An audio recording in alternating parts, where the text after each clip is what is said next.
In Italy, there's been the biggest daily rise in deaths since the beginning of the outbreak there. Almost 1,000 people have died in the past 24 hours, taking the total number of deaths in Italy to more than 9,000.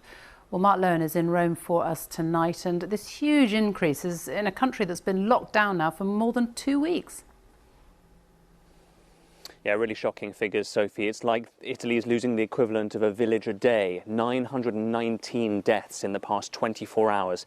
That's over 200 more than the previous one-day rise. In the northern region of Lombardy alone, 540 people have died there in the past day. You mentioned that lockdown that's been in place for over 2 weeks.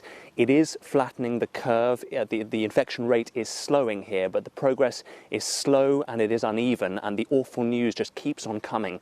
46 doctors have now died here since the outbreak began. The National Health Institute says Italy has not yet reached the peak, and the nationwide restrictions might have to be extended for several months. Tonight, meanwhile, the Pope gave a special address on a very, very empty St. Peter's Square. He gave his Urbi et Orbi blessing to the city and the world, which he usually only gives at Christmas and Easter, so another sign of the historic times we're in. He talked of the thick darkness enveloping our cities. He said we find ourselves afraid and lost, and he said doctors, nurses and caregivers were exemplary companions on this journey. But in truth, Sophie, Italians are finding it hard at the moment to keep the faith. They are hoping, pleading, many of them are praying for that peak to come. Mark Lowen in Rome, thank you. In Spain, the number of coronavirus cases continues to increase, with 769 deaths in 24 hours. With so many critically ill patients, it has meant that more and more are dying alone because their families aren't allowed in. It's putting an enormous emotional strain on families and on medical staff, as our correspondent Damian Grammaticus reports from Madrid. From his bed, he waves, a moment of triumph in a Spanish hospital.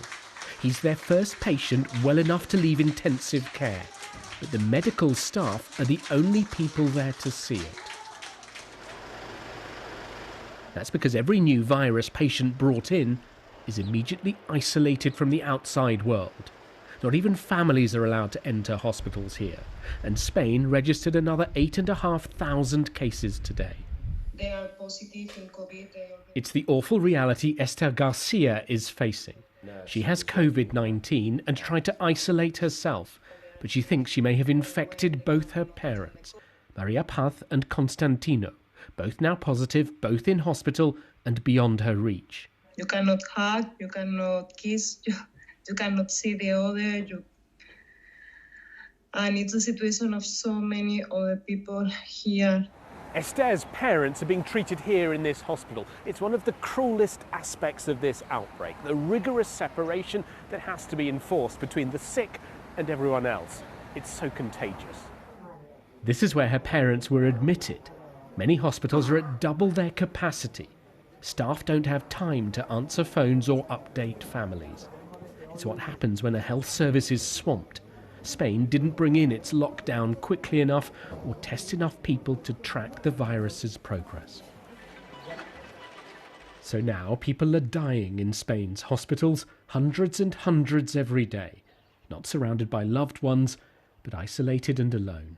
It's a very isolated illness. People get sick alone and they die alone and they are buried alone, and you cannot do anything, you cannot be with them. Esther has found a way to reach her parents. A nurse has got a phone in. Her father is improving, but her mother's condition is serious. And night and day as the virus advances, more families are being separated. Sylvia, who works in one of the hospital's worst affected, posted this notice this week saying she'll pass messages to those inside. These are the ones she's delivering tonight. The family tell me that I say, I love you so much, I'm here with you, we can see you, but I'm here, something like this. Sylvia is a nurse assistant, just 24 years old, delivering comfort to the dying. Spain's medics now shouldering the emotional burden of this crisis too. Damian Grammaticus, BBC News, Madrid. In France, the lockdown has been extended for another 2 weeks until the middle of April, with a warning it could be extended further than that. Almost 2,000 people have died there now, including a 16-year-old girl whose death this week has shaken many people in France.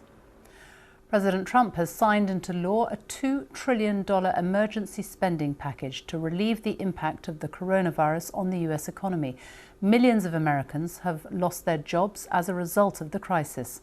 More than 100,000 people in the States now have the virus. That's more than any other country in the world. Almost half of them are in New York State. From there, here's Nick Bryant. New York, New York, the worst infected city in what's now the worst infected country. There was always the sense that this planetary pandemic would end up ravaging this global hub. And while there's a deceptive calm on its now quiet streets, behind the doors of its inundated hospitals, the crisis is getting worse. Emergency calls have hit their highest levels since the attacks of September the 11th. Hospital staff are describing a tsunami of patients flooding their emergency rooms. We're thought to be 3 weeks away from the peak here, and already they're exhausted. It's been like a war zone, a medical war zone.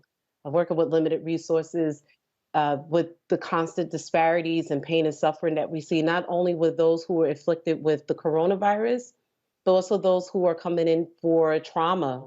And so it is very physically and mentally exhausting.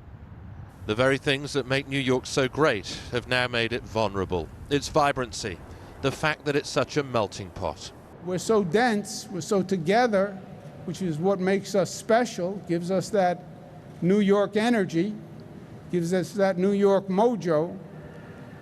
It also, that density becomes the enemy in a situation like this. In Midtown Manhattan, something we haven't seen since 9/11. Refrigerated trucks ready to store the corpses of the dead. Each one is capable of holding up to 44 bodies. And these workmen were constructing a makeshift morgue. America is paying the price for not being prepared, for not taking the coronavirus seriously enough when it was ripping through China, for not ramping up testing quickly enough when it first came to these shores, for losing precious time. Like the rest of the world, America is not just facing a public health crisis, but an economic emergency. Category 5 style devastation to the businesses forced to shutter their doors. At least Congress has now passed a $2 trillion stimulus package, a lifeline to an economy that this week saw its biggest unemployment spike in history. I've never signed anything with a T on it. I don't know if I can handle this one, Mitch. This bipartisan legislation was signed into law tonight by America's billionaire president. Republican lawmakers at his side, but the Democrats cold-shouldered. Election year, political distancing. And then one day we get hit with this thing that nobody ever heard of before. Nobody ever even heard of before. And now we're fighting a different battle. But I really think in a fairly short period of time, because of what they've done and what everyone's done, I really think we're going to be stronger than ever. America is on a war footing, led by a commander-in-chief, desperate but unable to declare victory. Nick Bryant, BBC News, New York.